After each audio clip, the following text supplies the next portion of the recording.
ఓం శాంతి. సత్యయుగంలో ఒకరోజు ఎపిసోడ్ 5 పాత నాటకం నిశ్శబ్దంగా ముగిసిన రోజు. పవిత్ర బ్రాహ్మణాత్మల నిశ్శబ్దం అంటే గుప్తయుక్తంగా చేస్తున్న యోగ శక్తి వైబ్రేషన్స్ విశ్వమంతా పవిత్ర తరంగాల్లా వ్యాపించింది. ఒక యుగం తన పాత్రను నిశ్శబ్దంగా పూర్తి చేసుకుంటుంది. ఎన్నో జన్మలుగా నడిచిన పాత ప్రపంచ నాటకం, సుఖం దుఃఖం కలయిక, వియోగం, నవ్వులు కన్నీళ్ళు, ఆశలు నిరాశలు అన్నిటినీ అనుభవించి అలసిపోయింది. ఇప్పుడు ఆ పాత ప్రపంచ వేదిక మెల్లగా తన తెరను మూసుకుంటుంది. ఇది భయంతో కూడిన క్షణమేమీ కాదు, డ్రామా పూర్తయిన నిశ్శబ్ద క్షణం.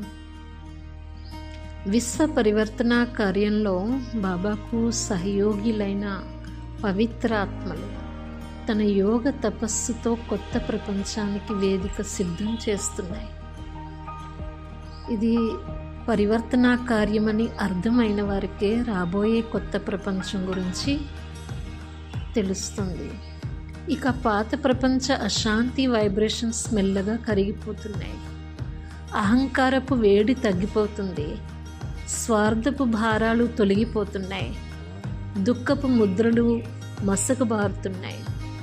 శరీర యాత్ర పూర్తి చేసుకున్న ఆత్మలు తమ పాత్ర ముగించుకుని నిశ్శబ్దంగా పరంధామ యాత్ర కొనసాగుతున్నాయి.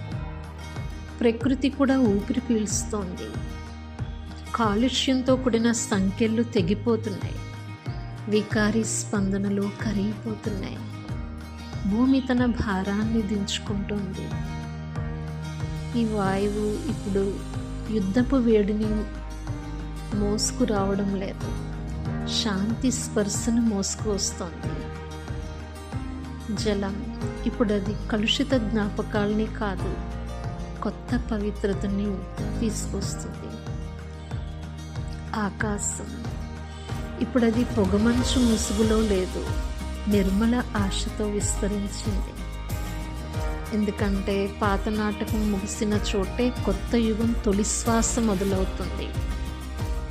బాబా ప్రేమలో మేల్కొన్న పవిత్రాత్మల సంకల్పాలు ఇప్పటికే కొత్త ప్రపంచపు విత్తనాలుగా ప్రకృతి గర్భంలో నాటబడ్డాయి.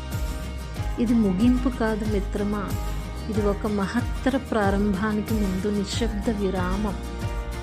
అదే సత్యుగపు అద్భుత రహస్యం. ప్రతి ముగింపులోనే ఒక కొత్త దైవిక ఉదయం దాగి ఉంది. ఈరోజు నిశ్శబ్ద సందేశం ఏంటంటే పాత సంస్కారాల ముగింపే కొత్త దైవిక జీవితానికి ప్రారంభం. దైవీ సృష్టి పునరావృతం కావడం. ఓం శాంతి.